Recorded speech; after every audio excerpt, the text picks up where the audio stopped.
नाशिक जिल्ह्यातील सन 2023चा पीक विमा मिळणे संदर्भात दिनांक 12/7/2024 रोजी जिल्हाधिकारी यांच्या अध्यक्षतेखाली आणि पीक विमा कंपनी ओरिएंटल विमा कंपनीचे अधिकारी दीक्षित साहेब यांच्या उपस्थितीत शेतकरी संघटना पदाधिकारी आणि कृषी अधीक्षक सोनवणे यांची बैठक झाली।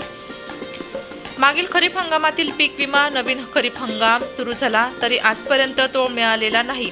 ओरिएंटल विमा कंपनीचे अधिकारी दीक्षित साहेब यांनी पीक विमा लगेच देऊ शकत नाही, कारण शासनाकडून कंपनीला पीक विमा रक्कम पुरेशी उपलब्ध झालेली नाही। त्यामुळे शेतकऱ्यांना पीक विमा मिळण्यास उशीर होत आहे। शासनाकडे पाठपुरावा करून 31 जुलैपर्यंत पीक विमा देण्याचे कबूल केले आहे। तसेच केंद्र सरकारने नुकतेच दूध भुकटी, कांदा, मका आयात करण्याचा निर्णय घेतलेला आहे। शेतकरी अगोदरच आर्थिक अडचणीत असताना सरकार शेतीमाल आयात करून शेतकऱ्यांना कर्जाच्या खैत लोटत आहे। कर्ज वसुलीचा तगाद्यामुळे शेतकरी आत्महत्या करत आहे। उद्योगपतींचे लाखो रुपयांचे कर्ज माफ करून शेतकऱ्यांना मात्र वाऱ्यावर सोडत आहे। सरकारने शेतकऱ्यांवरील जुलमी अन्याय थांबवावा, अन्यथा सरकारला याची किंमत मोजावी लागेल, असे शेतकरी संघटनेच्या पदाधिकारी यांनी सांगितले।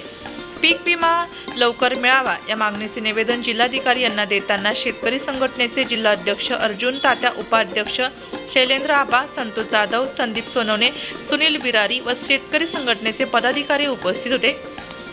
नाशिक लोकशाही न्यूजसाठी उपसंपादक बाजीराव नाना खैरनार, नाशिक।